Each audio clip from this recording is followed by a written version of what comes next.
Give me fuel, give me fire, give me that which I desire.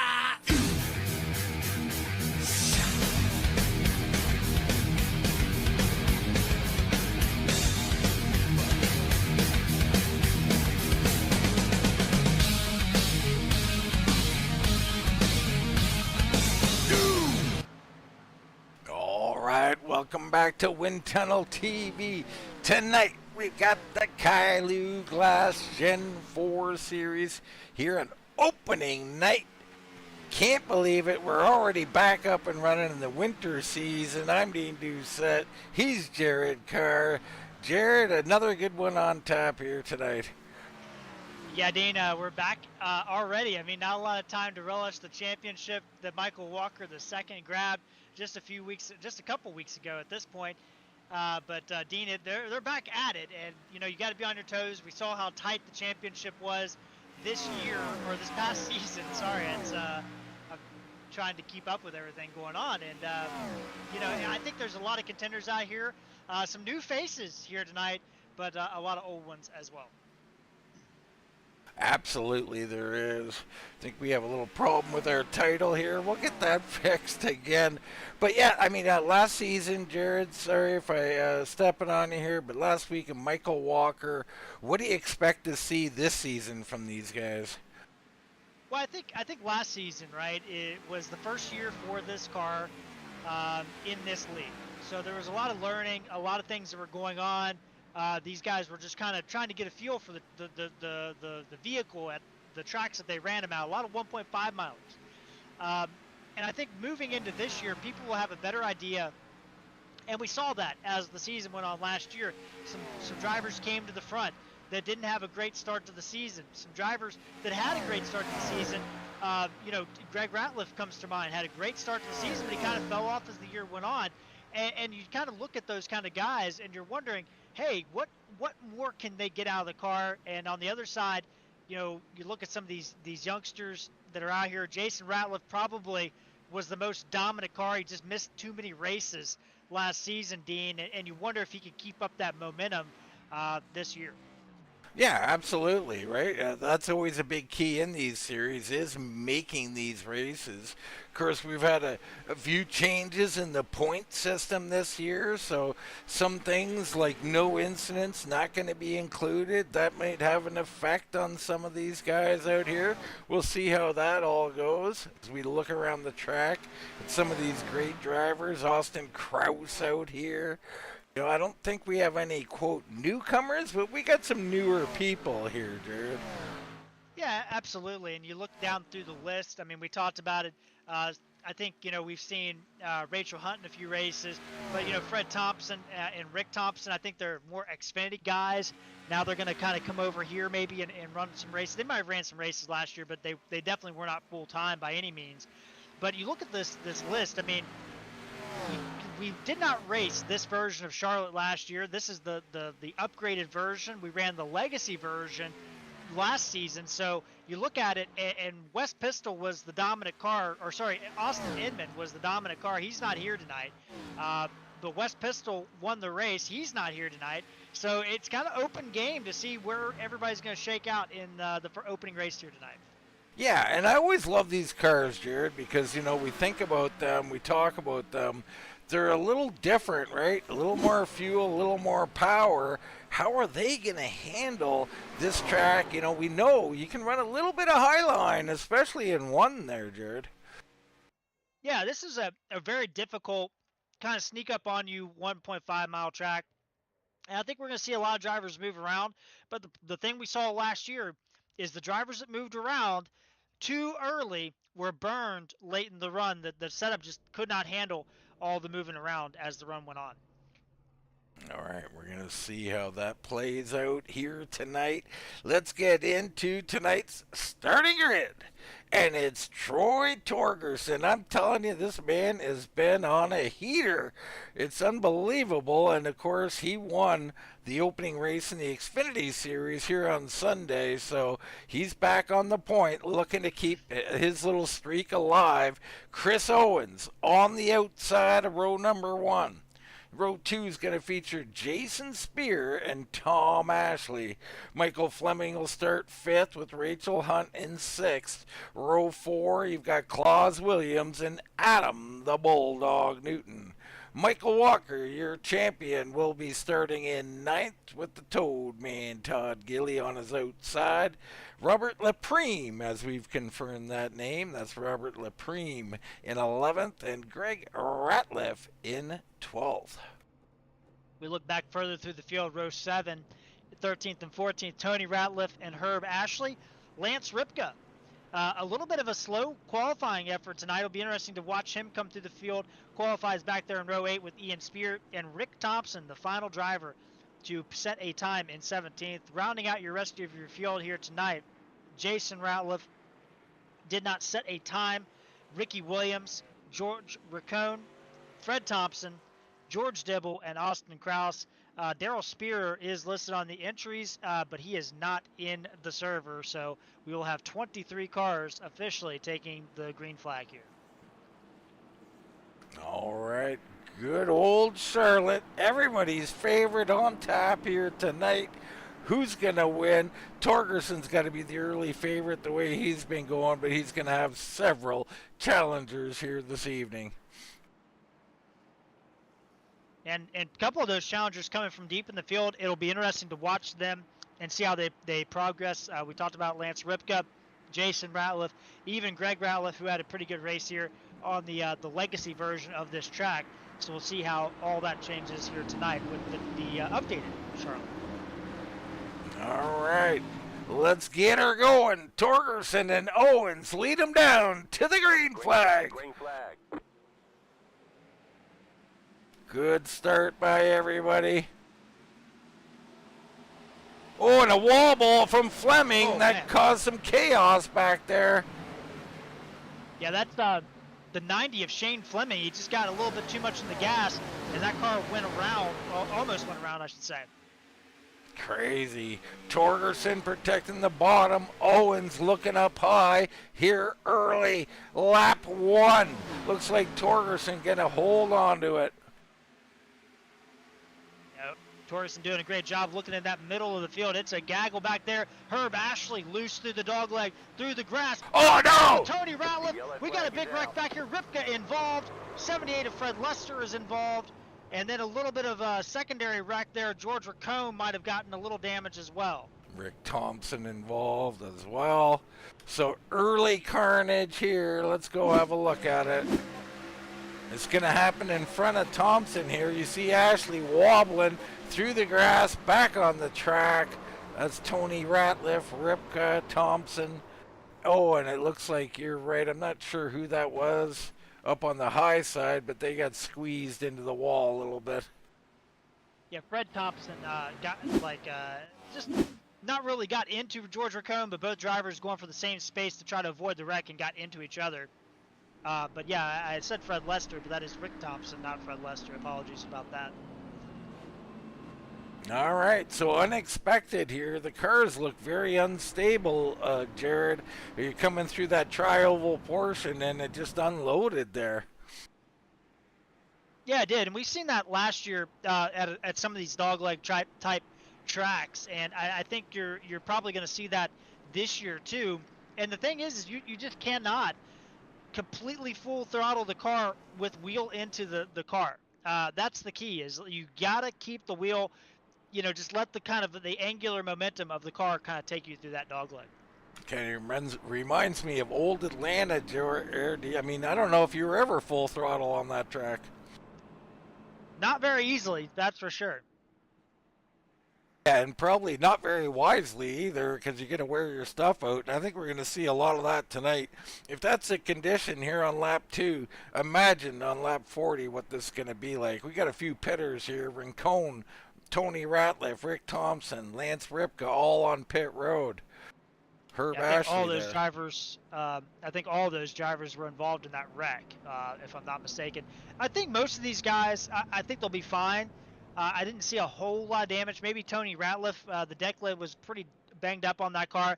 But I think most of these drivers will be fine to continue and probably salvage a decent finish, if not be competitive still. Super frustrating here early in the event for these guys in there, getting some duct tape put on the machine. Gotta have a roll of duct tape, don't you, Jared? Well, it's actually not duct tape, Dean. All right, well, do tell. It is actually airplane tape. It does look like duct tape, but it's something I didn't. It's not. This is not something I knew, you know, forever. All right, this is something I learned probably maybe like 2 or 3 years ago. But it is aluminum foil tape, Dean, and that stuff you can get it a roll, the same amount of roll that you could pick up duct tape for at your local hardware store. This stuff is like 3 times that amount, but it's so dense. It's great for covering air, creating airflow. But yeah, it's some pretty heavy duty stuff. All right. So in the future, just so people know, I will refer to it as duct tape. I'm a slow learner, Jared. And that was way too much information for an old fellow like me. But no, appreciate it. I mean, that's the type of advancements we're talking about when we talk about NASCAR. This sport has evolved, and with it, things like the airplane tape you referred to. Yeah. And it's not like in the 70s or the 80s they were using airplane tape. They were using duct tape. But by the time the 90s came around, they had started using the aluminum tape. Or speed tape is technically what they're called. Are you telling me we're not in the 80s still? I mean, I haven't been outside in a while, Jared. I don't get out much. Your hair says otherwise, Dean. My hair is perfect. You people would be in shock that an old man has hair like me. I'm a spring chicken over here. Just don't ask me to do a push-up, okay? Nah, that was my first ask. That's unfortunate. And we got people hitting each other there. We got a little, look like Ashley into Owens and Newton into Ashley. So they're just familiarizing themselves with each other's bumpers there. Morrison will lead him down, but Chris Owens is trying to get as good a jump as he can here. Yeah, and this is where it gets dangerous. Everybody pushed up together. Any wheel spin or anything like that, we're going to be in trouble. Good start by everybody, though. Torgerson down and away and gone. Here comes Jason Spear. We know he loves this place. Fred Thompson pitted right there at the start. And Chris Owens with a big run off the turn, too. Torgerson, I don't think, was ready for it. He was not ready for it. Owens just put the throttle down and to the front he goes. Sparks flying out of that machine. And that's one of the only ones I've seen spark in there, Jared. Is that something about the force of the car, how he's driving it? Yeah, absolutely. I mean, the more, throttle you have into it, the more, the less wheel you have into it, you're going to create more downforce, and that downforce is going to push that car right on the track. So very likely that's the case. All right, everybody all single file now. And you can see some of the guys at the back maybe not up to speed after their initial incident. Chris Owens absolutely walking away. Is this too much too early, Jared? I think it is. I mean, I think that is a blistering pace. But I will say this. If you set a blistering pace and you open up a massive lead, they might catch back up to you, but it might take them 40 laps to do it. So there is some cat and mouse going on there. Definitely is. Tony Ratliff, he's back in the garage. That car just not working for him. Yeah, he's retired actually from the race. So tough break for Tony Ratliff, getting caught up in that. Probably didn't even see it happen, unfortunately for him. Oh, and somebody hit the wall. Looks like it could be Ashley there. Tom Ashley fading, losing spots left and right here. Hunt comes up there and takes fifth away. Here comes Claus Williams.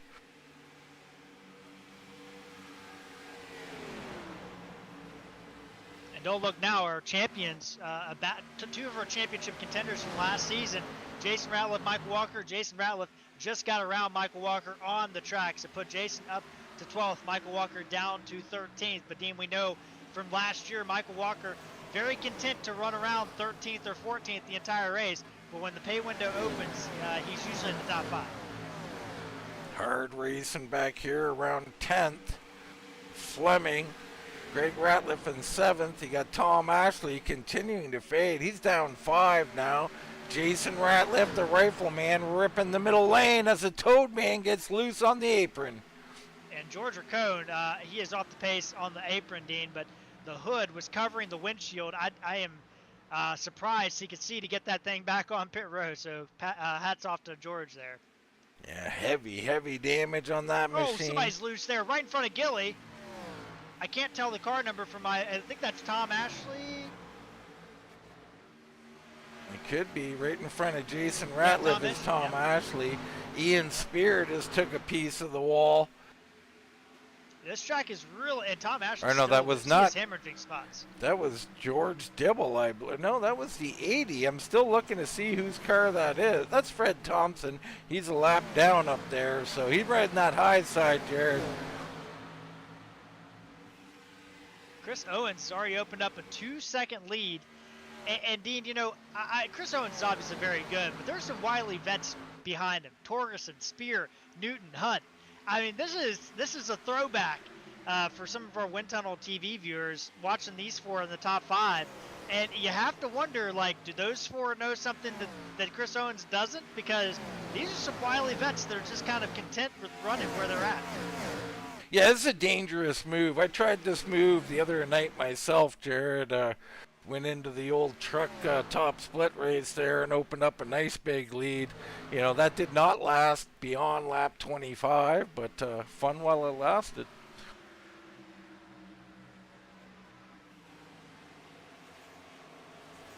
Yeah, I just wonder, Dean, you know, look at these lap times. I mean, Owens is still 2/10 quicker than anybody else in the field. And I just think that's a blistering pace. I just really do. But we'll see. I mean, this track can be really interesting depending on the temperature, and it's continuing to get cooler as this race goes on because the sun it started out pretty much set, but we're going to get pretty much into darkness before this thing's over. Well, yeah, this is going to be super interesting. Torgerson, he's just going to run his pace. We've seen this out of him across all the series. He's going to run what he thinks appropriate regardless. We know Spear and Newton are of that same ilk along with Hunt that you mentioned. So, you know, maybe Fleming right there. We'll see how Fleming does. He's closing in right now on Hunt. A lot of wily veterans in that top group there. I mean, you talk about Klaus Williams. You see Shane Fleming getting underneath Rachel Hunt. You know, Shane, compared to some of these drivers, a little bit of a youngster, right? I mean, he's a little bit of a new guy out there, but Jason Spear now getting the pressure put on him from Adam Newton, the Bulldog, trying to gain some spots, and at the same time, Shane Fleming makes that move on Rachel Hunt. So a couple of Spear cars going at it here for 3rd place. Newton and Jason Spear. You know, Jason very good at running that middle to high groove, and he holds off Newton's charge for now. And you look further back, I mean, there is a little bit of a queue forming here, Dean. I mean, everybody's starting to catch up to Torgerson. I mean, the gap from Owens to Torgerson is 2.5 seconds, but the gap from Torgerson all the way down to Tom Ashley is only 2 seconds. So you think about that. I mean, that's 8 cars under a blanket there. Michael Walker just a little bit behind that. But otherwise, it is a very tight gap from 2nd all the way back to 10. Yeah, you look at some of these the lap times that we got out here. What a variance, a 30.44 for our leader as Klaus Williams works on Rachel Hunt here, that battle for 6th.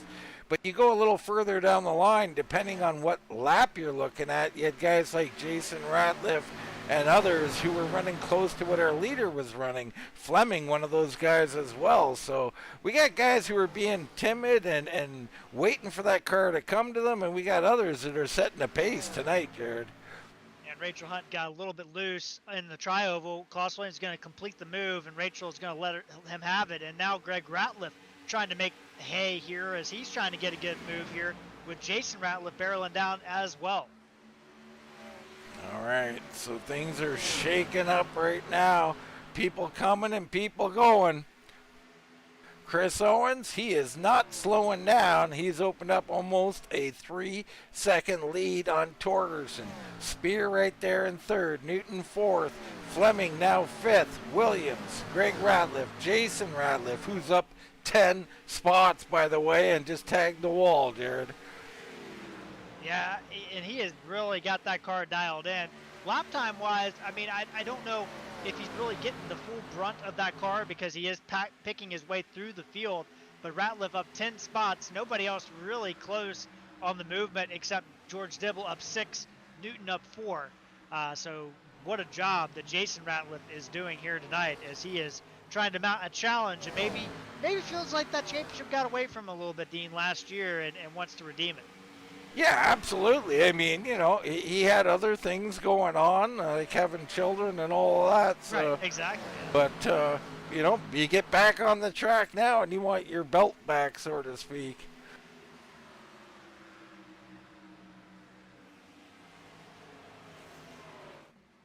Last time by.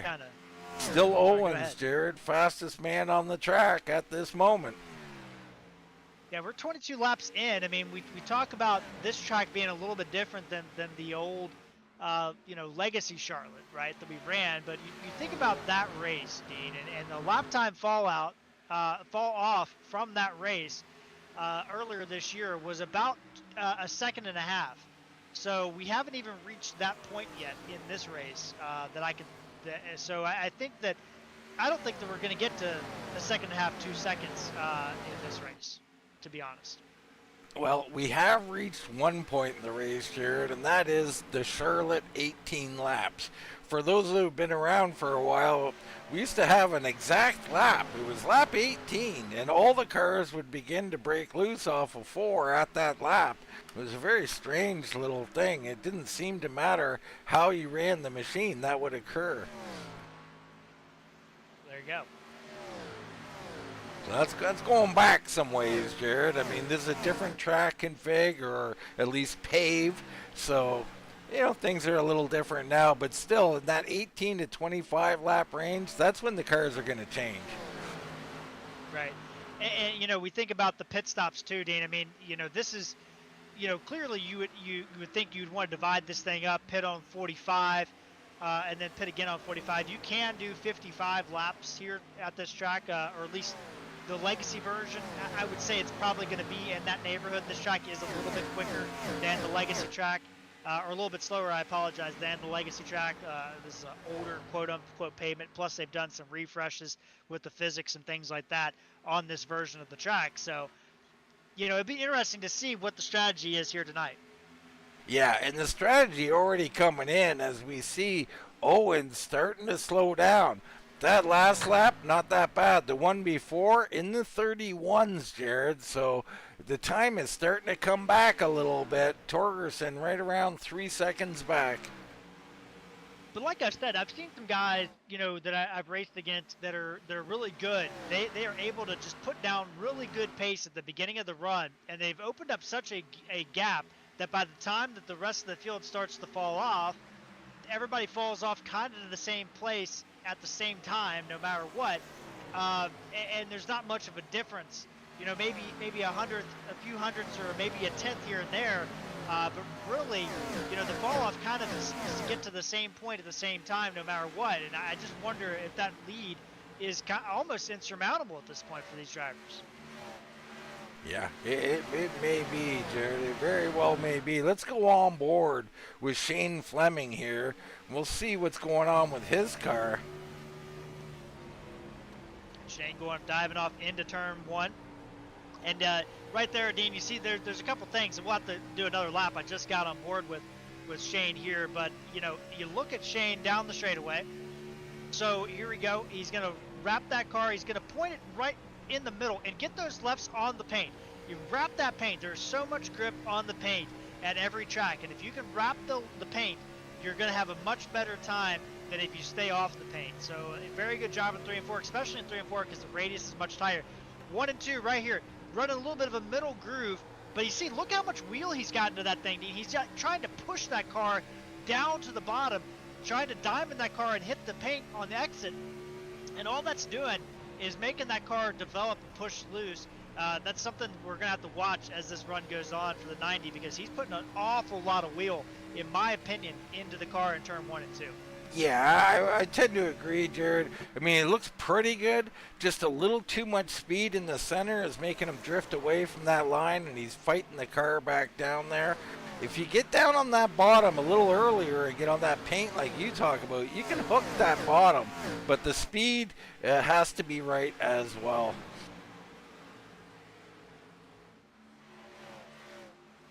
Yeah, if you hear any real-life driver, they'll talk about eating the paint. I mean, Kevin Harvick used to do that at Atlanta before they repaved it. And in any car, I mean, the Gen 4 car, the COT, the Gen 6 car, and he would just eat that paint all day long, and he was one of the best drivers probably ever at that version of Atlanta when the pavement really wore off. And he could just make up so much time, and Charlotte's not any different. You got to use that paint. You see right there, Shane Fleming now has opened up the door, and Klaus Williams stuck his nose in there and took that spot by force. And Jason Ratliff going to follow him right through.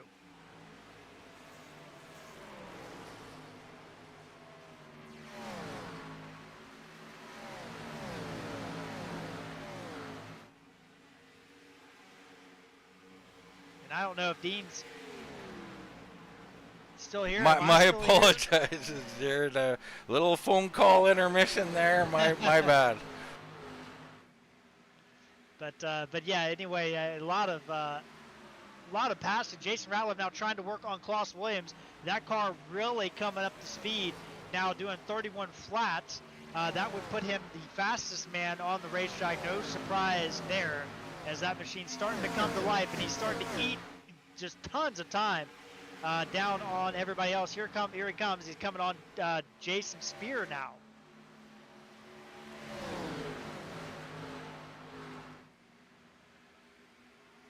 Oh, and Shane Fleming hits the wall in the tri-oval. Greg Ratliff going to bypass him along with Michael Walker the second.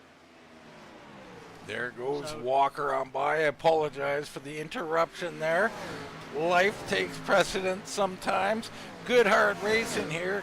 Klaus Williams joining up there with Spear. Like I'm sure you mentioned, the rifleman on the move. He's up 14 spots now, Jared. Yeah, that car looking really good.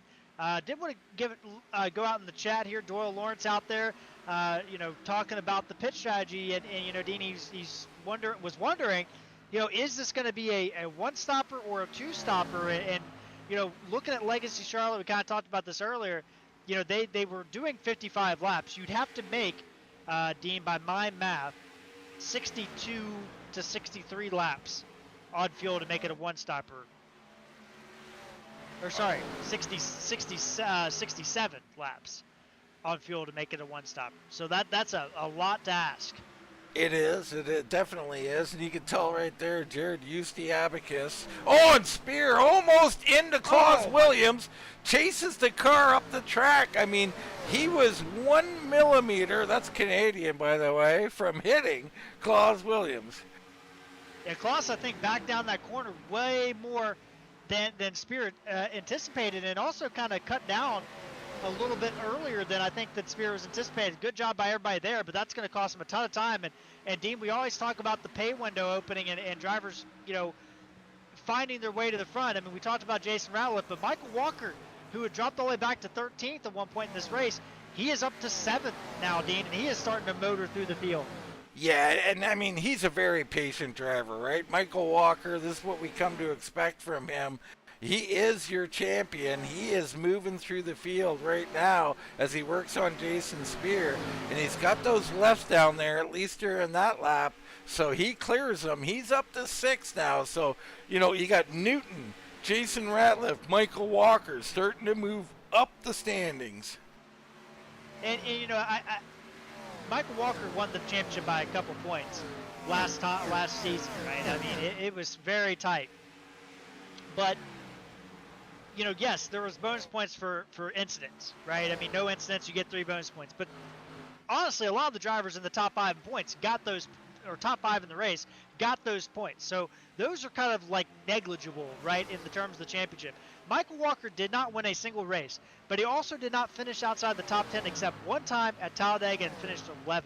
I mean, that is consistency. He showed up every week, got the points, and he maximized his chances. We talk about several races that Michael Walker had where he, was sitting back in 10th or 11th place, and then 2 laps to go, he picks up 4 positions, Dean. I mean, I remember calling that race, and it's just like those we talked about then, those could be the difference in the championship, and they really were when it came down to it. And the same thing tonight. He's able to ebb and flow, pick his pace, and all of a sudden Michael Walker kind of already found himself almost into the top 5, not even halfway through the race.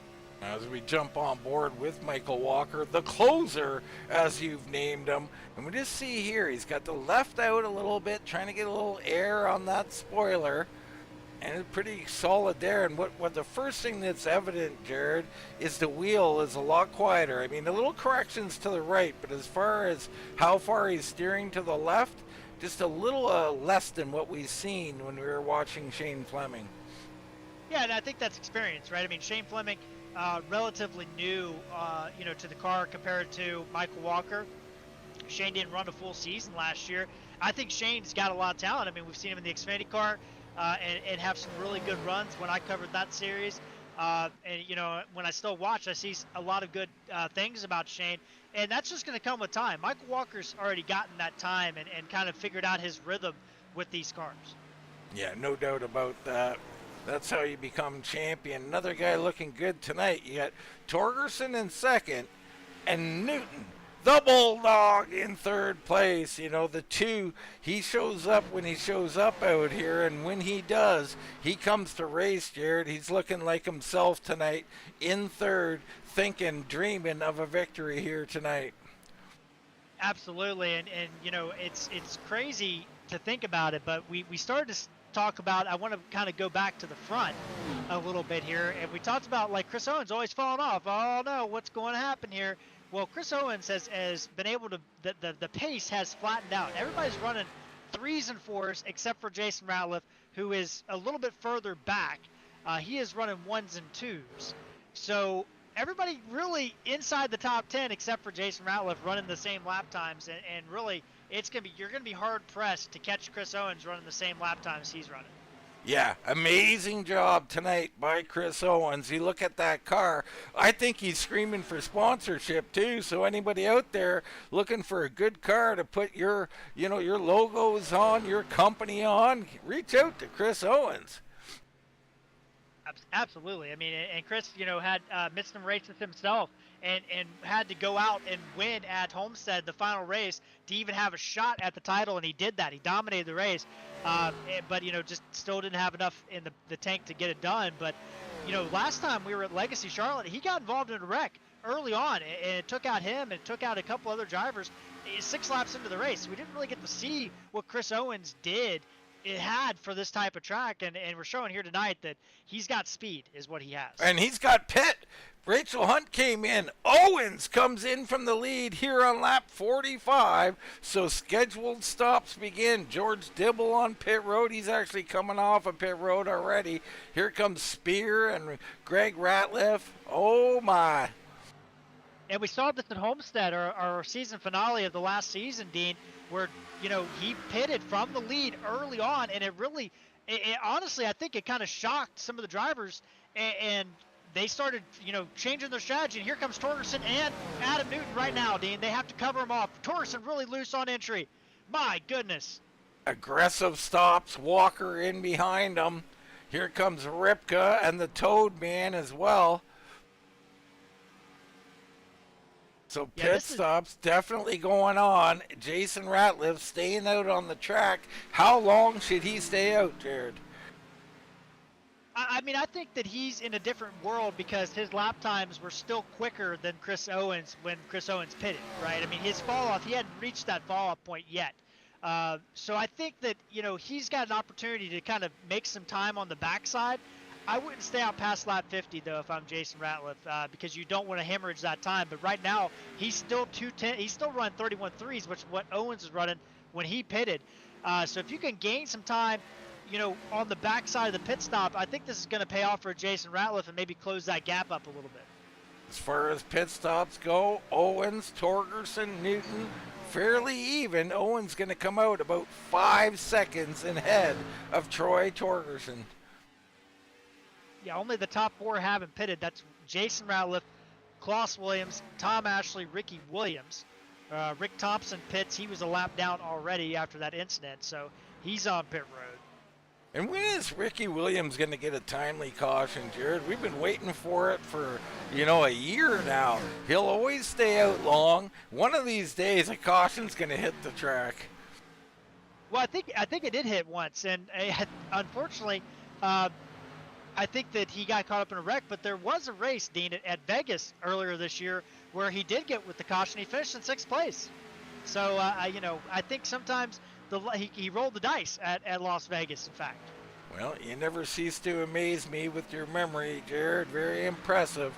Right now we look in on Torgerson and Newton. They're coming up to a bunch of cars here, Jared. This is going to be a bit of a hindrance for them. Yeah, that's the only disadvantage of pitting, off cycle or early in the cycle, right? As you see right there, Tom Ashley, I think that is, getting on pit road and getting out of the way. But now you have to deal with these cars on older tires, or some drivers that maybe pitted earlier than you, and you have to try to figure out how to work around them. Yeah, definitely going to hamper their times here for a lap or two. Chris Owens now 6.5 seconds ahead of them. Right in front of them, your race leader, Jason Ratliff. So Jason Ratliff still on the track. Chris Owens, and he's working Chris Owens a little bit here. Well, he's got to. I mean, you got to put pressure on Chris Owens when you can, and just kind of make him uncomfortable, make him race you harder than probably he wants to, as Torgerson and Newton getting a little bit loose behind Shane Fleming there. My goodness. But yeah, I like this move by Jason Ratliff. Make Chris Owens work for it a little bit, because Jason, he might be sticking this thing out as long as he can to kind of have that back end pit stop advantage. You think there's any possibility he could reach lap 67, Jared? 0%. 0%, folks. You heard it. So 0% from Mr. Carr that the rifleman can extend for another 14 laps. I tend to agree, Jared, but 0 is a bold statement in this league. It is. And here he Here he comes. comes. So how much money do you owe me, Dean? Thankfully, I did not bet any money. I heard a bet. I heard it. As far as I know, you still owe me money. That's the way I remember things. Klaus Williams takes over the lead, so he's up to first. Ricky Williams into second. And Ricky Williams, they're running one of my favorite paints in 2001 and 2002. There's a partnership between General Motors and Warner Brothers to run Looney Tunes cars, and that is a Jeff Gordon Looney Tunes car from that era, I believe the 2002 one. And I've collected almost all of those die-casts, Dean, just so you know. I'm missing a couple, and ironically enough, that is one of the ones I'm missing. All right, get a little shot from our backwards driving drone here. Good looking car. Klaus Williams on pit road as well, so that's going to give it back over to Chris Owens, who's absolutely dominating. Car never slowed down during that first run, Jared. I mean, Owens is on cruise control. Yeah, he is, and that gap just continues to grow, and I think that he's really got a liking to this track. I think it's going to be around 5.5 to 6 seconds, if I'm not mistaken here, when everything cycles around, and Ricky Williams and Klaus Williams both coming off pit road now. They're the final hitters. Oddly, Jared Torgerson last time by set his best lap of the race. That's a few laps into this run, so surprising time to set your fastest lap. Yeah, and I just wonder if he was too conservative, because there is a point, right, where if you're too conservative, you're not putting enough heat in the tire to get the adhesion, right? So you can't be super conservative, but you can't also be super aggressive. So I wonder, in that first run, if he was just a little bit too conservative. I mean, the gap 5.5 seconds, it's going to take a little bit to catch back up to Chris Owens at this rate. All right. There is Torgerson and Newton trying to run down our leader, Chris Owens. Michael Walker, he's come up to 4th. He's doing Michael Walker things. He's always ends up in the top 5. Spear in 6th, Ripka 7th, Greg Ratliff in 7th. Jason Ratliff with that late pit stop has fallen to 8th, Jared. He's 15 seconds behind Chris Owens, and he is running about a 10th or 2 faster.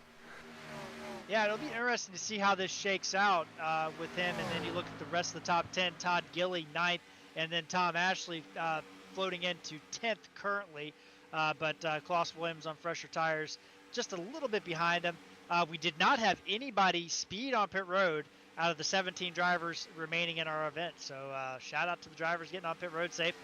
Yeah, this is something, we've been talking about in the booth now for a couple of years, Jared, and we've seen improvements, right? We had our best pitters and that expanded and expanded into several drivers. Now we're seeing a whole field of guys who don't make mistakes. It's very impressive. Yeah, and you look down these pit times, at least on my end. I mean, Torgerson was the fastest at a 37.1. Owens and Newton at 37.9. Michael Walker 37.2. Jason Spear 37.6. Lance Ripka 36.8. Todd Gilly 37.9. Shout out Todd. Good pit stop for him. Ian Spear 37.6. And then we had a host of 38s and a couple 39s and a couple 40s. But otherwise, everybody very good getting on pit road. Yeah, and just so that people know, the times we're showing you, just a little different than Jared, the calculation a little different, but the same idea, right? We had some very good pit stops, and according to ours, I think Lance Ripka might have been the best on pit road today. Yeah, that was what I have as well, yeah. I might have misspoke, but yeah, that's who I have. No, I'm sure you said it, Jared. Just time-wise, they're a little different. We've got 40.2, 40.9. Right, yeah. These are kind of the SDK is giving us. Yeah. Yeah, I don't have the old SDK over here, but the caps, gives you similar number, just different measurement start time. But, Jared, I'm a numbers guy, and I don't always trust these numbers. My eyes tell me sometimes, whether you're closer or further away from someone. Sometimes, whether it be iRacing or an app, I don't know about these numbers all the time. Yeah, I can definitely agree. But then, when you watch drivers come off pit road, you can definitely tell the distance that they've gained, sometimes. Not all the time, but sometimes you can definitely tell that they've gained some time on pit road. All right, lap 63 at 135, approaching the halfway mark here. The Kylou Glass Gen 4 Series, and something we haven't touched on and probably should have from the beginning, the Lawrence Larry Rogers 200 here. Of course, that's a father of TJ Rogers, co-founder of this league with the Toad Man Todd Gilly, and they like to celebrate rather than mourn, Jared, and I agree. Tonight, a celebration in Larry Rogers' honor. Yeah, absolutely. TJ, a very class act driver, one of the founders of the league here at RGR. He's been kind of part-time over the past few seasons, but when he's on the track, Dean, he's one of the toughest guys to beat out there, no doubt about it. And we're all keeping our thoughts and prayers with TJ through this time. I can't imagine that situation, but it is tough. But we're all hoping to see TJ back on the track sooner than later. And I'm sure it will be, Jared. Something we also talk about a lot. Community. None better than this iRacing community. I absolutely love it. Yeah, great group of guys on and off the racetrack. You see how they race each other with respect, and it's they're putting on a good show here tonight, Dean. But Chris Owens really stinking it up in a way, Dean. Is that gap 5 seconds? Yeah, it's thinking up the show, the 26 here. Not really, right? I like seeing impressive driving, and he's been impressive. This is not the first time we've seen this from Chris Owens. He's going to charge out there, and he's not going to abuse his stuff. At worst, a lot of times we'll see, maybe he went a little too hard. He might fall back to third, but like you said earlier in the broadcast, he does not lose his stuff and fade to 10th or something, So this is a really good race car driver.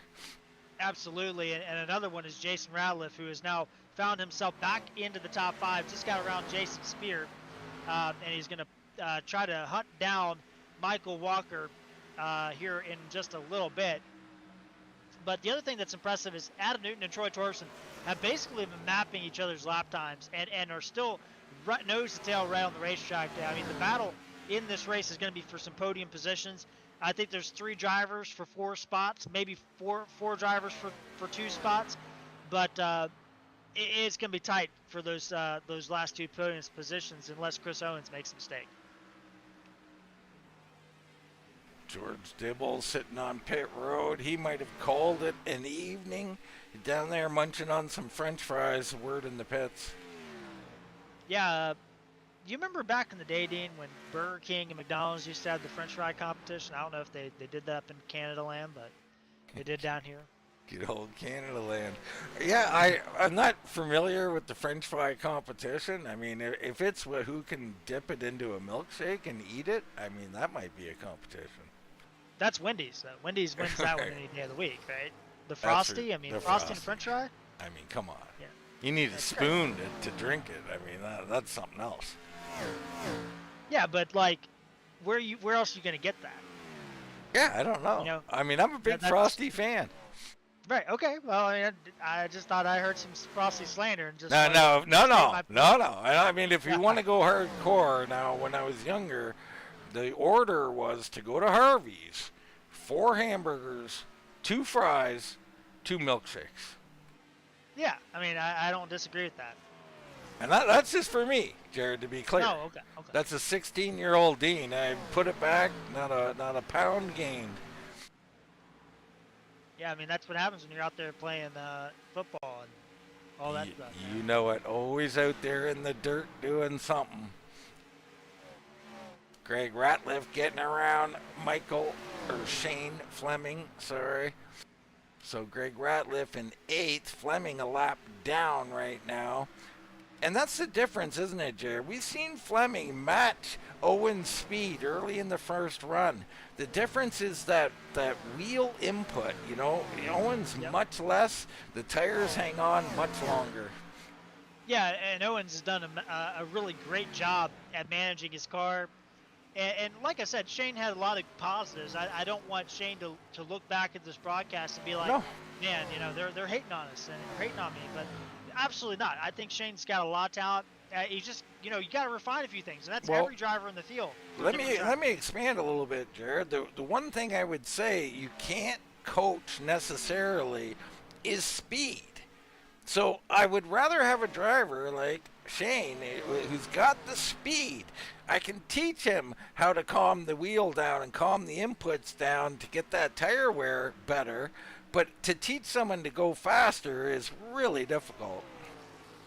Yeah, you're 100% right, because you know if you don't have the feel, the sense of speed feel, it's going to be difficult to find that. But I'll tell you tonight, Dean, Chris Owens, he has the sense of speed feel. He has already put some drivers again on pace a lap down. Rachel Hunt now falling a lap down just a second ago, and he's heading up on Ian Spear just ahead of him, and then Bob Lapreme also in danger of losing a lap here in probably the next couple.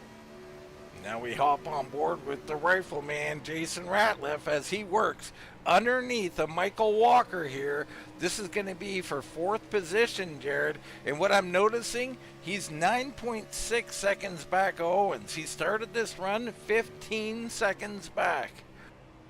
Yeah, a lot of speed in that 55 car, and you can see how he runs this racetrack, Dean. I mean, it is very much similar to Chris Owens, but he kind of stuck behind the 8 ball by qualifying 17th tonight. Yeah, you see him right here, just kind of gets that car. He's not quite to the paint until center of the corner, which is when you need that paint grip to kind of help you get through the corner. So Jason doing a fabulous job as always. Yeah, we just look at his wheel, folks. You can see he flings that car down in there. Almost no wheel input necessary to get the car in there. You know, this is something guys got to learn about too, is weight transfer, Jared. Yeah, absolutely. And you see that little flick to the right before entrance. Yeah, and that's just to set the car, right? I mean, you're kind of balancing that car and letting the car, using the car to turn itself is very crucial, and it's hard to explain what that is, but there is banking. The car is naturally going to go through that banking. It doesn't take a whole lot for you to adjust that and kind of make the car follow around the corner. When you see these drivers that kind of flick that car, that they're just setting the car and making sure that nose is pointed, and the weight is kind of positioned correctly, which is a little bit difficult to explain on entry. Yeah, it's definitely hard to explain and hard to get the knack of. Once you get it, though, you'll find a massive difference in your driving. The big key is use your inputs and try not to use the big one, the wheel, right? Use that throttle, use that brake. Heck, I'll bet you there's some guys dragging some brake around these corners. Yeah, absolutely, especially in 3 and 4. I mean, I would be hard-pressed to think that you're not using brake in the corners. I don't know. I mean, I haven't ran the Gen 4 car. I'm specifically talking, though, Jared, not about braking to get into the corner to slow the car down, but dragging it through the corner to help the rotation of the machine. Yeah, absolutely. Yeah. So a couple little tips there from the booth. You can master those on your own time. They're not easy, are they, Jared? No, and just remember, don't eat more of the pie than you're allowed to. Remember, you have to keep, as you add more wheel, you have to take out more of your throttle or brake input. And as you increase the throttle, you have to take less of the wheel input. So you can't eat too much of the pie, basically. Man, Thanksgiving tips here from Jared Carr. Don't want to go to Grandma's and dive right into that pie. That's the first thing on the menu, right, Dean, when you walk in the door? Oh, there's so many things on the menu. The smells will overwhelm the senses. Just remember to wear track pants, no jeans. They're not allowed at Thanksgiving. Now you gotta have that expandable options in general, Dean. Absolutely. The older I get, the bigger that expansion is. There's a look at Jason Spears. Solid run here. Ripka in 7th, Williams and Greg Ratliff going at it. Claus crawling his way back through the field. He had that late pit stop, Jared. Yeah, a little bit behind the 8 ball for Claus, but he is making up time. He's got 10 lap fresher tires than everybody all the way up to 4th. So he does have an opportunity to put himself back near the top, but again, he's going to catch back up probably to Michael Walker around the time pit stops happen. So I don't know if that play has worked out as well as he had hoped. Yeah, pit stops are imminent. They're going to be huge. I don't know about how imminent. We're looking at around lap 90. Rachel Hunt, she's coming in now. She's seen enough. I don't know if this is early stop or retirement, but interesting move from the one car. And we'll see if she elects to stay in the car.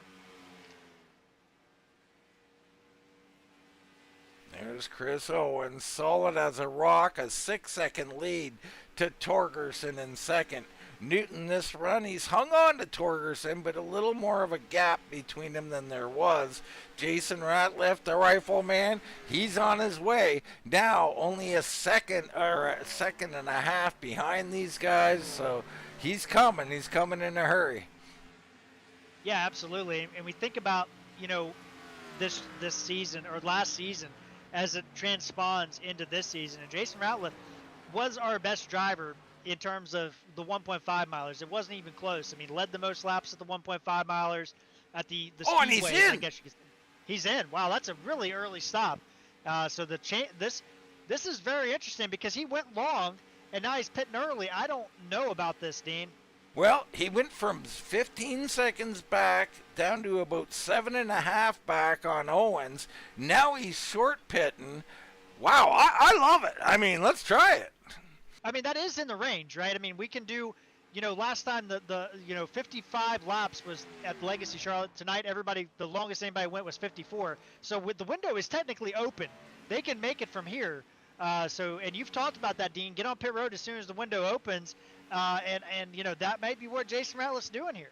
And we're seeing a lot. Fleming's in. Claus Williams, another guy who went long on the first one. He's going short on the second.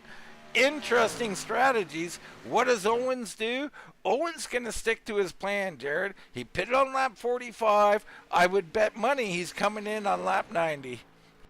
Yeah, and I think that that's probably, the best, for him, because he's kind of in control of this race. Jason Ratliff is trying to force other drivers to panic and react, right? He is trying to make something happen by pitting a little bit earlier, and try to make people think like, oh, what's Jason Ratliff know that I don't know? And people will get caught out by that. Absolutely. Jason Ratliff, the rifleman in the 55. He's back out on the track, now in 12th place, 46 seconds back of Chris Owens, meaning he's a lap down. Owens on lap 87 going to 88, still on the track. Yeah, and we do Shane Fleming, first penalty of the night, speeding on pit road on entry. So Shane pitted and will have had a penalty to serve. So tough break for Fleming as he loses a couple laps thanks to the penalty. Robert Lapreme comes on to pit road in his Looney Tunes machine. Always good to talk about the Looney Tunes. Yeah, I think we talked about it just not too long ago, Dean. Absolutely. Love the Looney Tunes, a staple when I grew up. Saturday morning cartoons. Was there anything better? Yeah, I mean, great point.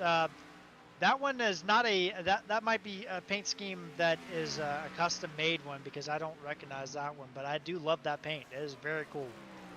Well, let's get a little look at it here if we can. You got Daffy Duck on there, so pretty cool looking paint.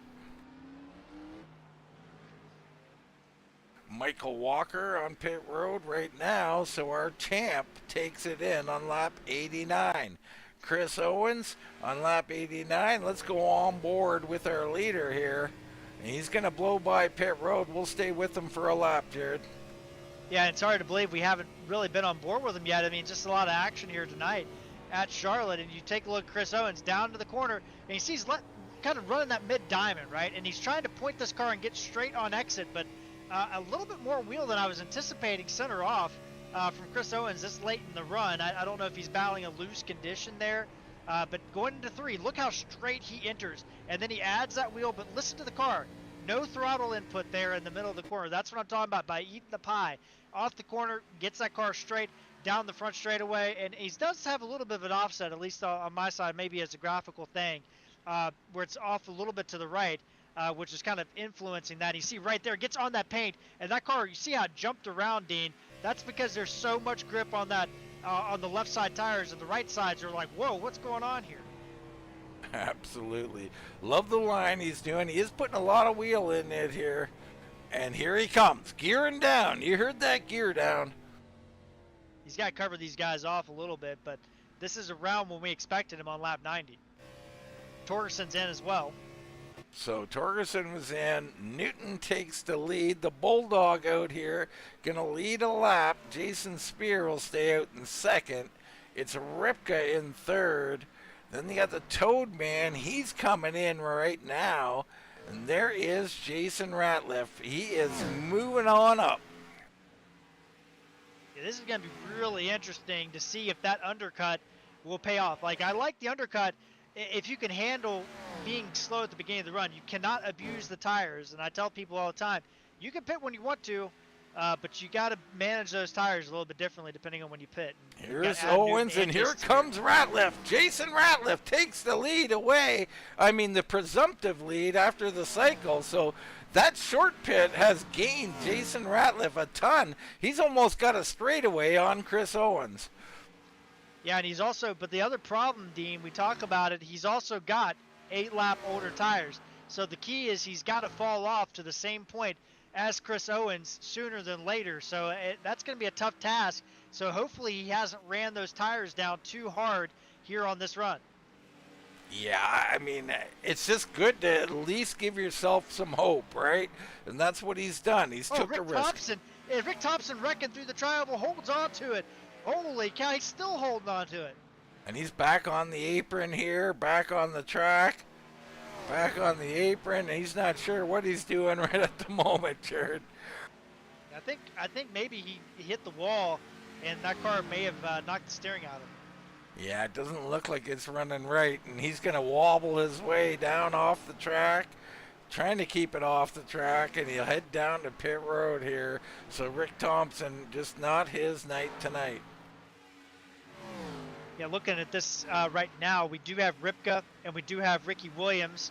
They have not pitted, which is a little bit surprising. Ripka running this thing out a little bit long, but I do like the call. He's kind of been running, you know, 6th, 7th tonight. Not really he did get that damage earlier, and it has kind of set his night in a little bit of a difficult position. So I think Ripka right now trying to kind of gamble here and see if he can just save, have a little bit of power at the end of this race and pick up some spots.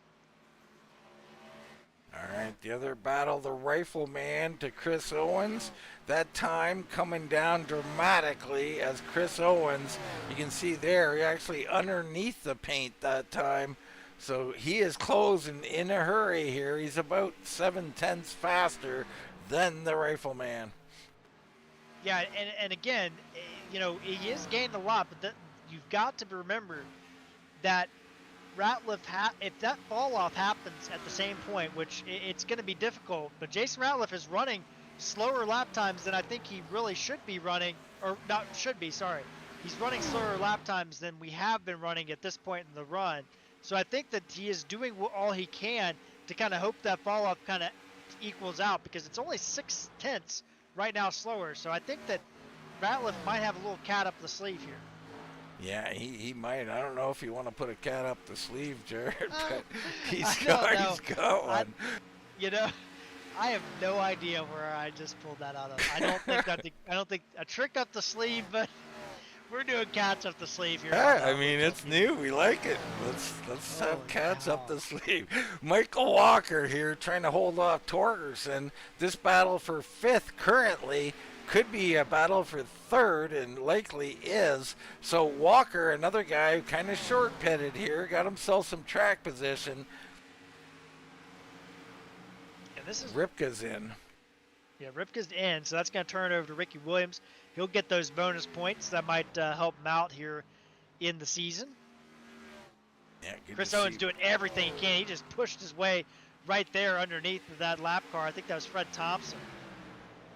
Yeah, definitely Fred Thompson. He's closing in quickly on the Rifleman. So Owens very shortly will be back out in front of this thing, assuming he can get around the Rifleman.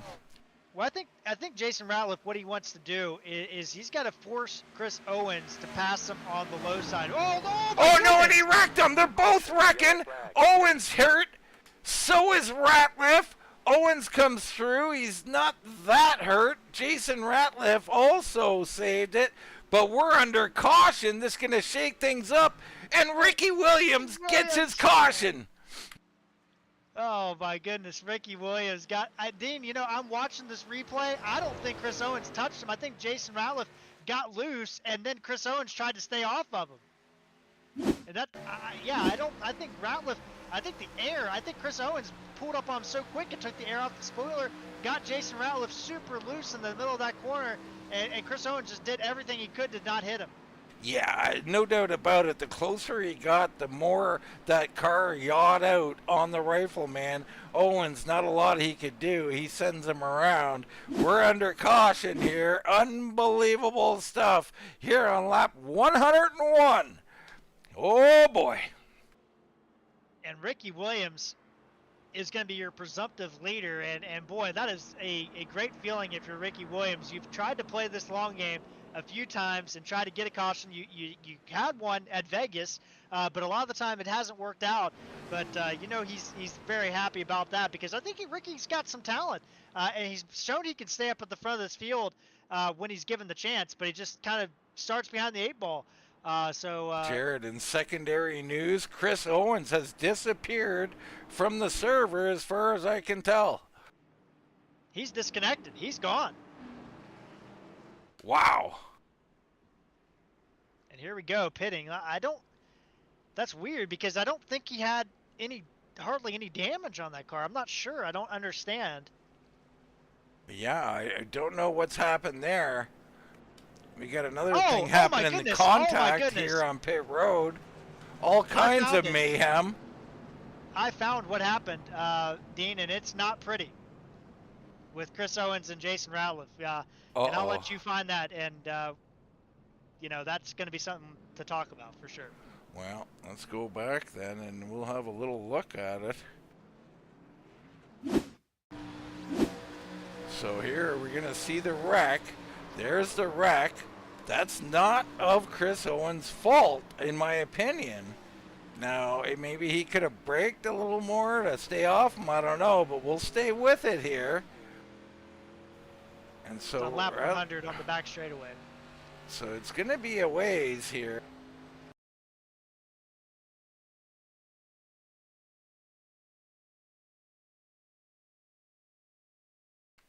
Ooh.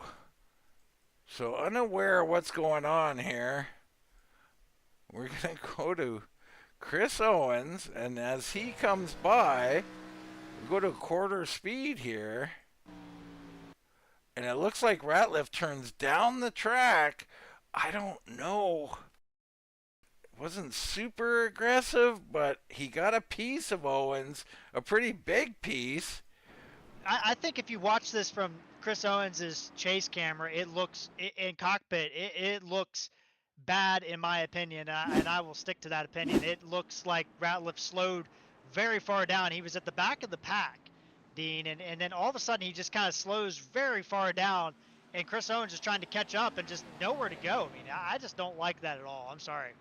Yeah, it's not a good look, and there's a history with this, so there is going to be some tough decisions in the old admin booth on this one. They won't be liking that, and like I said, there is precedent out there. We'll leave that to them to sort out, Jared. Tragedy for Owens.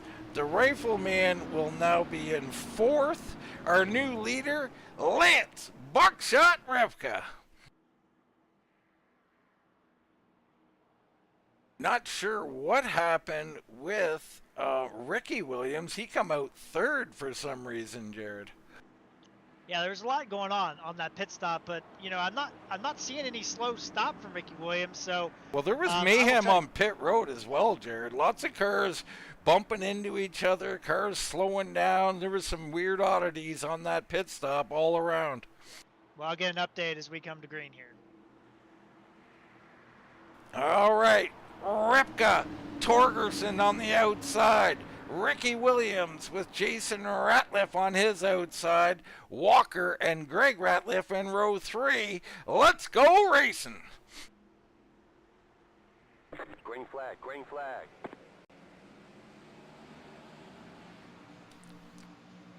Good start by everybody. Ripka getting away a little bit. Ricky Williams trying to hold off Torgerson, so Ricky Williams taking advantage of that flag. Oh, and he's loose a little bit. Back further, it looked like Fleming got loose as well. Torgerson looking for the lead, not holding anything back. Ripka up high. So Ripka did not pit under this caution. That's why that Ripka was out front. And Ripka's loose. Right in front of the leaders. Oh, and Ricky Williams gets turned. Holds on to it. Ricky Williams coming back. Oh, boy. And that's just going to take out the whole thing. Oh, Nelly, this is not pretty, folks. Oh, boy.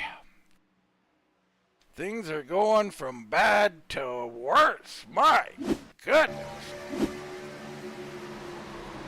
So Ratliff, who just got involved with Owens, now got into Ricky Williams as he tried to avoid Lance Ripka, and that set off a multi-car pileup. Holy cow. Let's take another look here. You see Ricky Williams and straight back up the track. I mean, just full-on carnage. Too many cars to talk about. Yeah, I just don't. I don't get that one, and that's all I'll say. Well, this is from first look. This is mostly a product of Ripka getting loose, right? He's coming up absolutely. now. Jason Ratliff's coming up there, trying to avoid Ripka, but goes up and gets into Ricky Williams, as opposed to perhaps braking or whatever else he could have done. I mean, it's rough, Jared. It's rough right now. The winter Yeah, season's gone on tilt a little bit. yeah, it's such a great race. I mean, we've had such a great race, but my issue, Ratliff maybe could have lifted. That's not the issue I have. The issue I have is Ricky Williams is on the apron, and there's no grip down there. You're heading straight. There is no banking. You're going way too fast. If you don't hit the brakes and really try to slow that car down, you're going to go back up on the track. The momentum is going to carry you back on the track. And in my opinion, looking at his telemetry, he did not slow down nearly enough, and that is just a bad decision. It just kind of appalling that you would do that, and I just don't like that. Yeah, fair enough. I mean, it's I've done it, Jared. Just to be clear, and it's a mistake you should never make twice.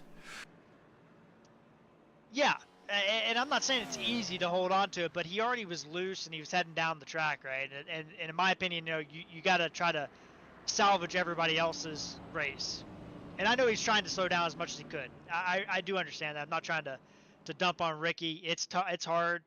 It is, but man, that sucks for those drivers back there. Man, oh man. We have currently in line 7 cars, Jared. Others are coming. Leprime, my apologies, Robert Leprime, coming around right now. Perhaps Lucky Dog, perhaps not. Others, all kinds of them, sitting on pit road right now. Yeah, and just to kind of recap, as I'm getting my energy back under control here, with what we've seen over the last few laps, but we have lost Chris Owens. He immediately retired after that contact earlier. Jason Spear was the driver that took the brunt of the Ricky Williams coming back up on the track, and heavy damage to the 83. He is out. Likely, guys like Tom Ashley, Ricky Williams himself, Rick Thompson with heavy damage. Those drivers going to be hard pressed to be competitive for the remaining part of this race. So it's going to be, some of these drivers just kind of running around here trying to gain points. Dean Klaus Williams with a ton of damage, but he has made it back on the racetrack, but that car definitely worse for the wear. Total craziness here tonight at Charlotte. Opening night of the winter season in the Kylou Glass Gen 4 series. Of course, we're doing this in honor of Lawrence Rogers, Larry as he was known. And I'm not sure Larry would approve, Jared, but I know what he would approve of, and that is that they're racing in his name, and everybody's giving it their all, at least. Yeah, and to be honest, I don't want to criticize the race because I think we've had a fantastic race. I mean, we had that caution early on, but other than that, I mean, that was, a kind of a minor incident really with, some guys just kind of coming together, unfortunately, right? A racing deal. But, as the race has gone on, unfortunately, we've just had a little bit, more hargy-bargy. Old hargy-bargy out here tonight. We're going to go back green flag racing. Torgerson and Ratliff will duel at the front. Walker and Ripka in row 2. Torgerson down and away. And Torgerson just led his first laps of the race under that last restart. So it just goes to show you the attrition in this race. Here comes Jason Ratliff with a power move on the outside of Michael Walker. And you got Ripka and Newton battling for third. Or for fourth, sorry. Things heating up at the front. The rifleman way up the track looking for a run. He should get it, but he's loose, grabbing the wall. Walker going to slip in front of him here. Newton working on Ripka. So the Bulldog's still in the mix here as well.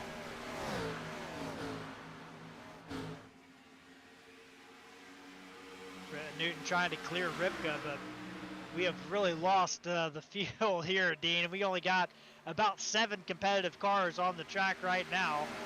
Maybe 8. I think Leprime does have a little damage on his car, but it is tough. But the top 3 stepping away a little bit. Newton trying to catch back up to him. Yeah, Newton will try to make a run from there. Ripka trying to hang on. The Toad Man's up to 6th. Rachel Hunt in 7th. Leprime now in 8th. And Greg Ratliff 9th. The battle at the front. Torgerson, Walker, Ratliff. And don't count out Newton. Don't count out Ripka. Ripka, you know, he got that damage on that first wreck of the night. But otherwise, he's been pretty solid. Gilly there in 7th with Rachel Hunt just getting around him there for 6th. Here comes Ratliff, Jason Ratliff again to the outside of Michael Walker. And Dean, we look at it again at the end of the race, Michael Walker up front.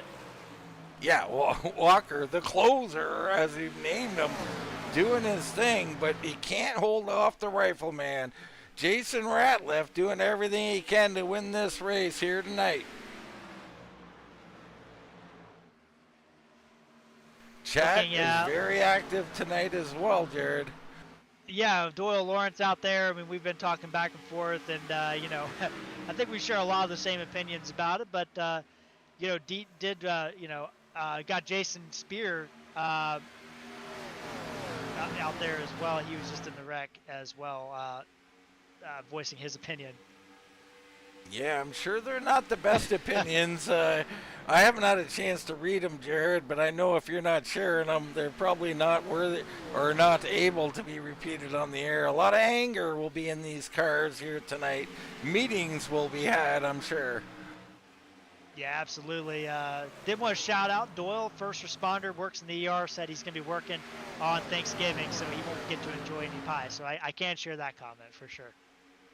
You got to enjoy the pie. Torgerson right now doing a good job picking up where he left off. I mean, if you want to talk about a driver, Dean, that has been found himself really. You know, Torgerson. You know, I've known Troy for many years, raced with him. He's very competitive. But you think about this RGR league, right? I mean, you think about it as a whole. All right, not just this series, but he dominated the opening night. You talked about it, Dean, on the Sunday night broadcast. Dominated Dover. He finished second in the Gen 6 cars at Auto Club.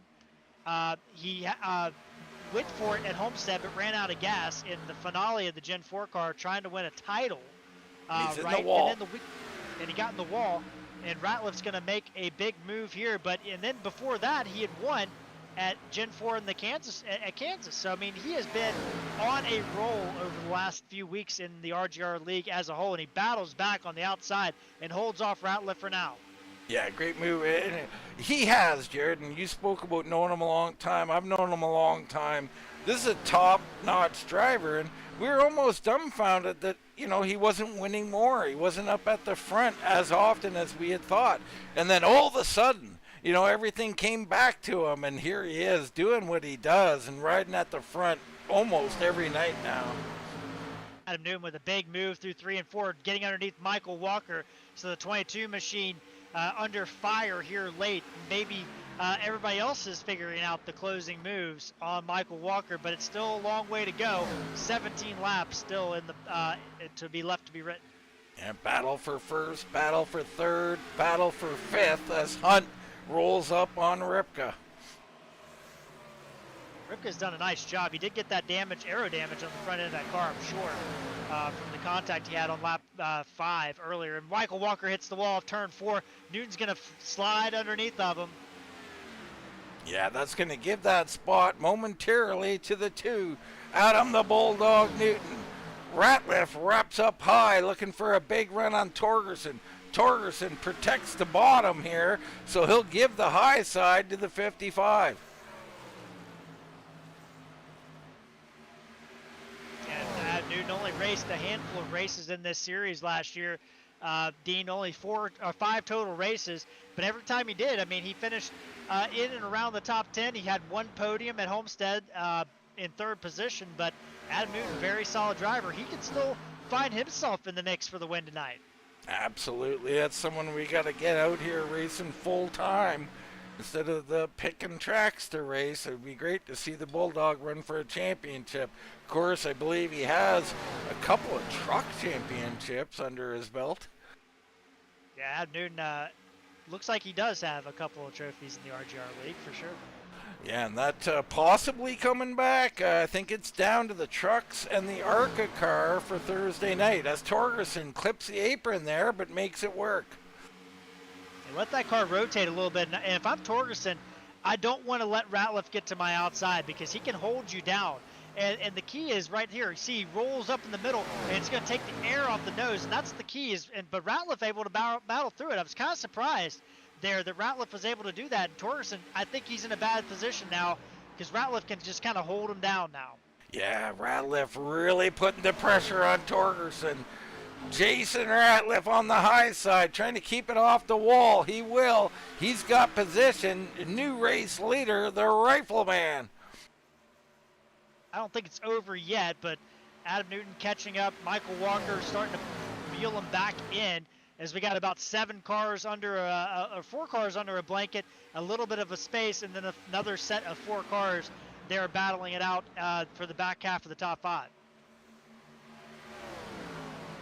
All right, good battles up front. The Rifleman takes the lead. Torgerson, Newton, and Walker right there. Ripka trying to attach himself to this group. Behind them, Rachel Hunt, and that is Fleming. Fleming not on the lead lap, so she'll let him go. But the Toad Man is. Todd, the Toad Man Gilly, up 3 spots into 7th here tonight.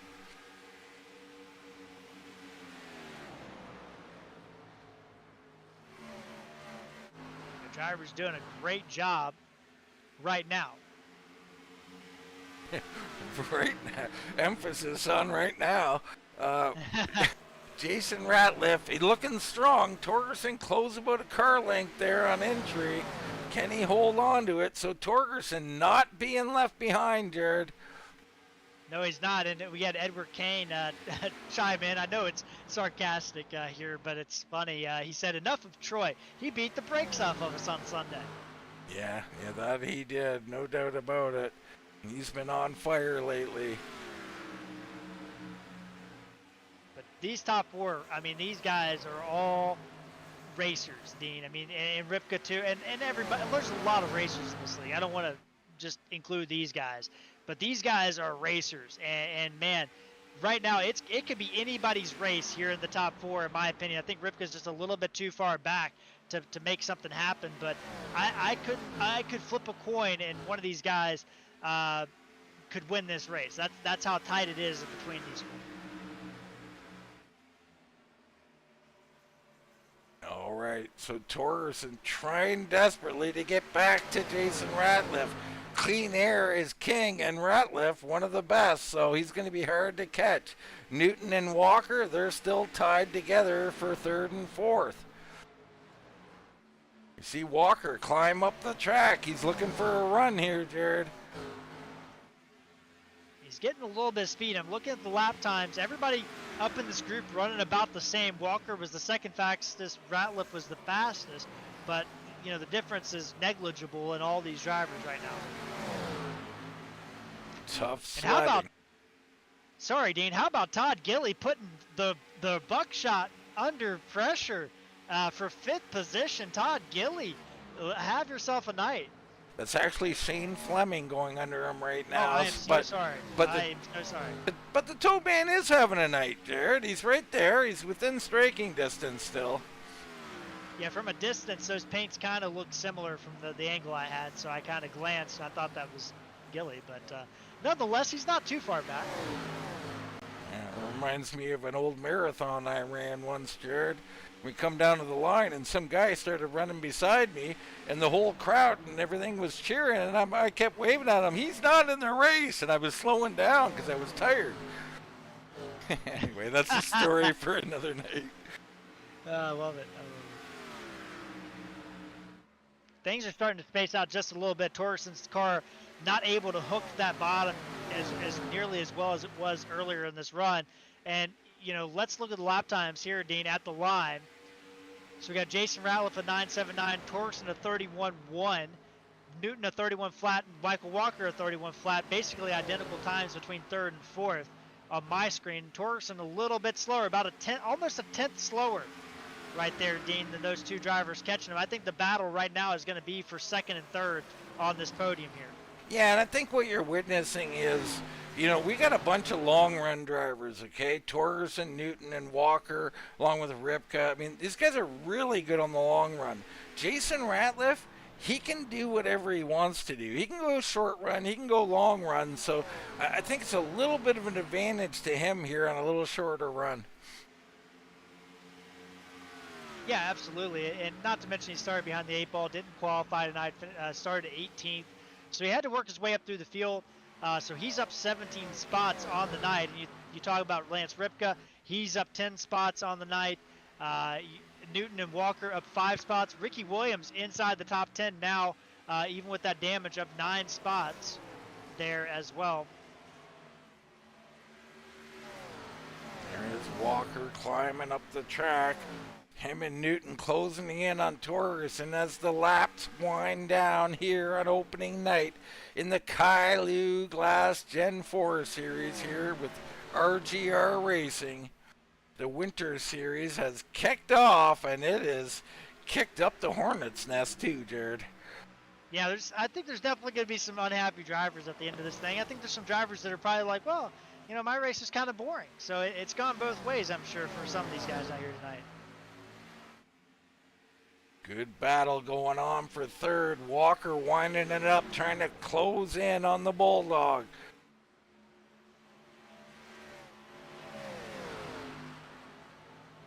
Ratliff walking away, but grabs the wall out of 4, so that perhaps will slow him down a little bit here with 2 to go.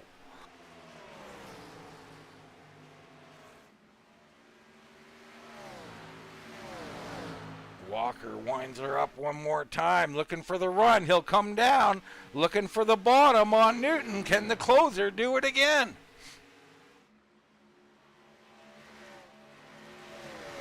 Side by side out of 4, nothing doing. It looks like Newton gonna hold him off temporarily.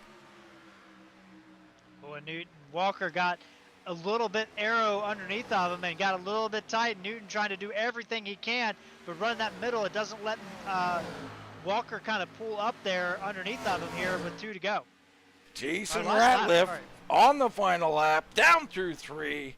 He'll come through 4. The Rifleman in the 55 will come home victorious in the Larry Rogers 200. Torgerson second. Adam holds on to third. Michael Walker in 4th. Ripka rounds out your top 5. And whoa, Jason, the Rifleman Ratliff will come home with the victory, Jared, and perhaps some controversy as well. Yeah, definitely some controversy in my opinion, and you know, what a race though. I mean, I think it was clear that he was, you know, definitely one of the better drivers, better cars out here tonight on the given night. But you have to feel for Chris Owens. You know, I don't know, you know, how much damage he had from that wreck. I don't know, you know, if he got more damage with that incident and maybe broke the steering or something like that. But or maybe he was mad. I really don't know, but you have to wonder how this race would have played out if he was able to continue. But you know, hats off to Jason Ratliff if he won. Torgerson, great run. Adam Newton starting the year off with the podium. Hopefully we see him running some more races as the year goes on. All right, so Jason Ratliff, your victor. He's going to do some burnouts. We're going to take a commercial break, and we'll be right back with some interviews.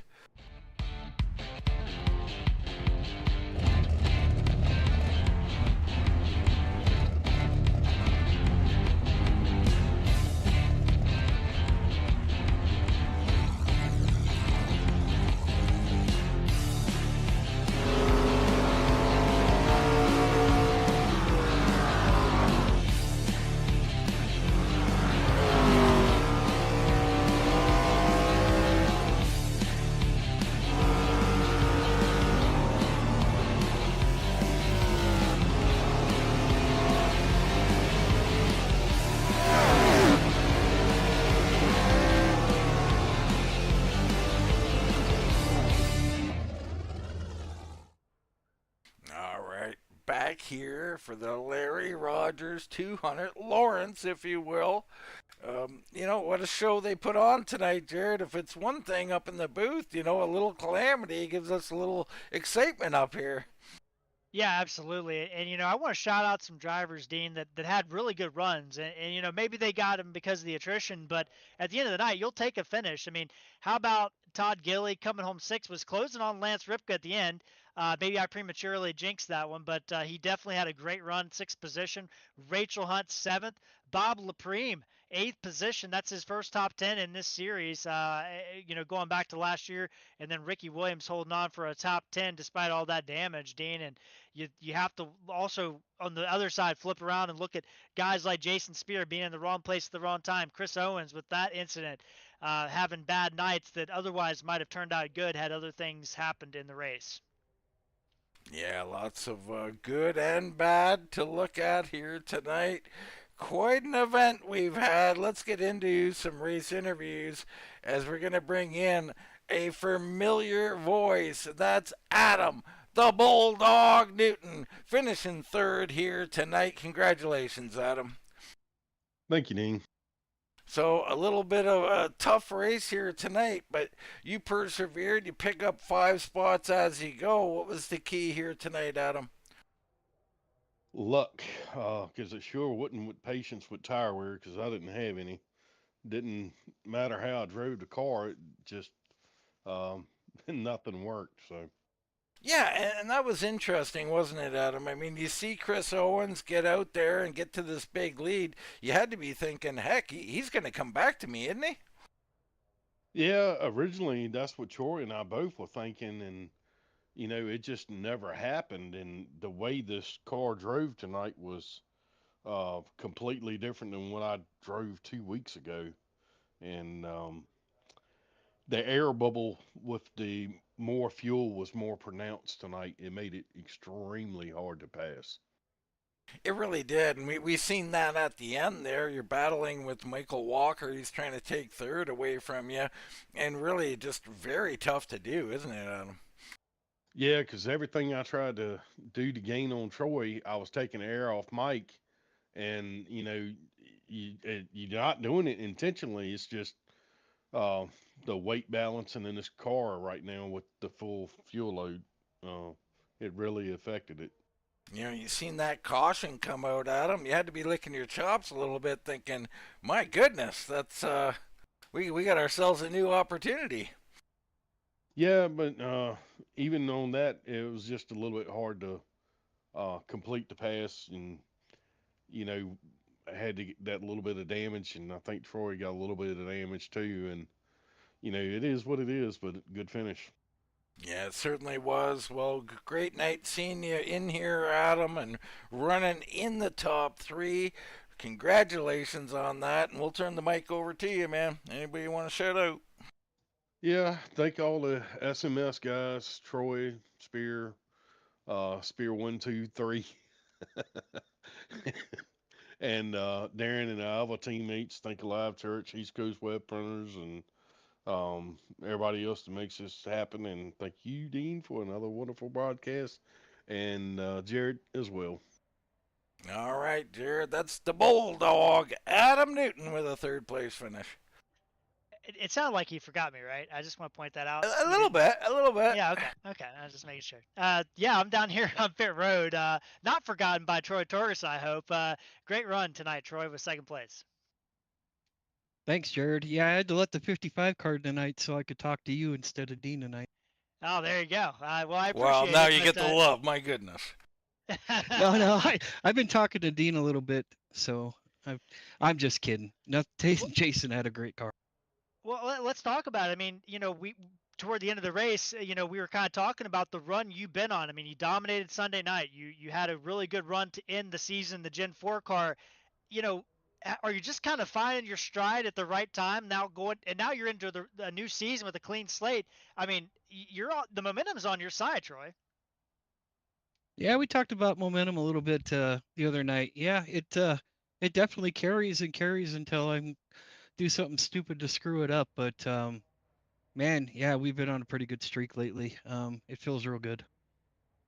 That 89 car, you got it out front. And most of the night it looked like, you were kind of thinking, and I at least it looked like from my perspective, you and Adam Newton, some of these veterans, these wily veterans, you're like, oh, Chris Owens, there's no way. Force, 2.5 second lead. Man, he's burning his stuff off. Did you feel like that was going to happen? And then how'd you feel when the gap just kept going bigger and bigger? Yeah, it blew my mind. I was trying to take it easy. I mean, I got on the start there. I led a couple of laps and we had the caution. So, man, he just he come barreling around that high side there on that restart, and the pace he was running, I wasn't planning on running that pace anyways, and I thought we'd bring him back, reel him back in towards, the middle part of the run, but no, man, I don't know what the car didn't burn up like I thought it would. I mean, I should have known better. I've raced this car quite a bit more, and just got to go out there and get it. Well, Troy, at the end of that race, though, you found yourself kind of in a quagmire there, a little ruckus around you. You took the lead, and you said, at the end there, Jason Ratliff had the better car. Was there anything that you could have done to kind of hold him off there? It just kind of looked like the car was spent by the time he was able to get around you. Yeah, I seen him coming. I seen him testing the lines there. He was getting a pretty big run off of two, running the middle, and then he was running the top and stuff. And I drove it down. I was looking at him in the mirror, seeing what he was doing, and I drove it in too deep. And then I lost my apex, my rhythm, and I come off the corner and just slid the right front all the way into the wall. And I lost a little bit of momentum. I don't think I may have gotten a little bit of damage, but that didn't affect that wasn't the reason why he got by me. I mean, I really heated the tire up coming off that corner. I think, if I had to pick one thing or two things, it was that lap in that corner. Well, Troy, you've been on a roll. You're doing great all across the board here at RGR. Looking ahead next week, looking at your stats last year, I don't know if you know this, but we're coming to the track you did the worst at last season next week at Rockingham. How are you feeling about it? Thanks for the sense of encouragement. I'm sorry, I wasn't trying to bring you down, Troy. Sorry. Well, what does that mean? I can only do better, right? Absolutely.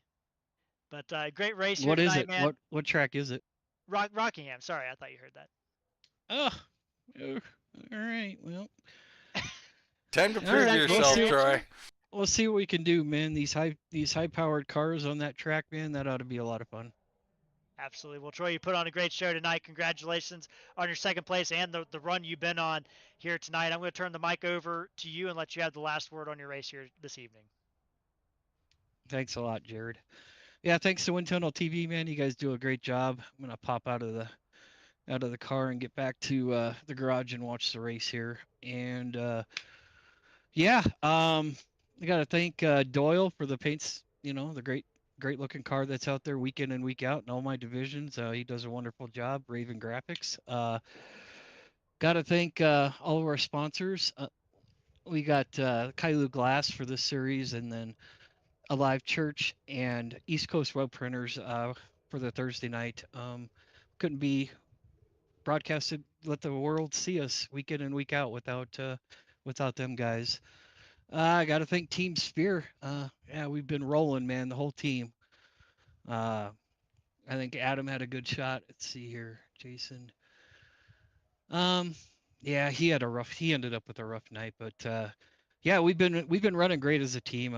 Rachel and Jason and Adam and the warden, Darren Bruce, back at the shop tonight. But yeah, got to thank all the men and women of the United States military. I think I didn't forget about them. I just neglected to. I never forget about those guys. But the United States military for keeping us safe and being able to do what we want to do. Congratulations out there to the Rifleman. He had a great run tonight. Kai came from the back, and all the drivers here at RGR. I'm kind of fumbling my words tonight, but yeah. Thanks to all the admins in the league. They do a great job, and yeah, I look forward to the next one. All right, Dean. That was Troy Torreson, runner up here tonight at Charlotte. All right, we turn our attention to the 55. Jason, the Rifleman Ratliff, down in victory lane. Congratulations, Jason. Thank you, Dean. Thank you. So let's start at the end of the race here. We get a restart, Jason. You gotta get by Troy. You know you gotta get by him, and you do it. Tell us a little bit about the pass. Oh, the only way to pass there, if you had close enough tires, was to get a run on the high side and just keep getting good runs in the middle and the exit of the corner. You're going to give a little bit up on entry because they got the shorter distance around, but just keep doing that, and that's really the only way to pass. I mean, if I went to the bottom, I would have just burned up my tire and not gone nowhere. So I just kind of prayed for the best and sent it. Yeah, and we got to touch on the incident, if you will, Jason. You get a little bit loose through the corner. Owens kind of finishes you off there. I don't know if there was much he could have done. Perhaps an incident, perhaps not. Under caution there. Tell us what happened. Yeah, I took two tires there on that stop, so I was loose anyways. And when you get up behind somebody in these cars, it really makes the rear end so light. These high horsepower cars, they go around. So that wasn't his fault at all. He couldn't stop that. Yeah, under caution, that was totally my fault. I just got straightened up and seen he was supposed to pass me, so I went down to the bottom to let him go by before I even looked in my rearview mirror and I seen him coming low. So I tried to swerve out of the way, but by that time it was too late. Damage was already done. So I apologize, move on, and that was my fault. I'll take 100% responsibility. Yeah, all you can do is own it, and that wreck and with someone coming back up onto the track there took out a lot of good cars here tonight. What were you thinking at that time? Well, I didn't know how much damage we had at that point. I knew we had some, but I I was just trying to get my head in the game of seeing what we was going to do. Was we going to go hard at the start? Was we going to save tire? Because Charlotte likes to eat the tires, so we just decided to go out the gate and try to get that clean air that's king here, and that really helps you move forward and stay ahead of everybody else if they have a little bit better tire. Were you surprised at all tonight at Charlotte and this car? And so you take Owens, for instance. Now, you were farther back. You're making your way through the field and running good times doing it, starting 18th tonight. But, Owens went out with a thunderous pace, and he didn't seem to fall off the way you guys anticipated, Jason.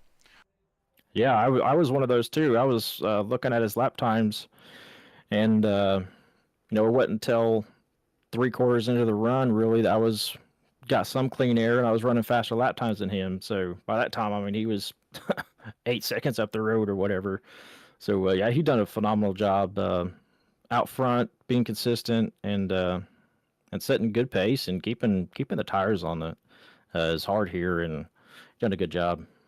How are you liking the Gen 4 car, Jason? I mean, high-powered machine, a little something different than the traditional, say, Xfinity car. Yeah, I love it because it's got a lot of horsepower, and you can really drive it off the corner with a lot of the throttle. Throttle input is key here, and not overdriving it too. Because you overdrive a little bit, and you'll just pay the price real big on these cars.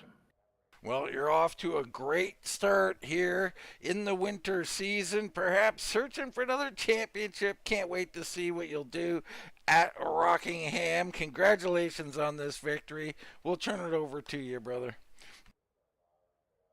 Thank you, Dean. I'd like to thank WTTV, you guys up in the booth for putting on a good broadcast.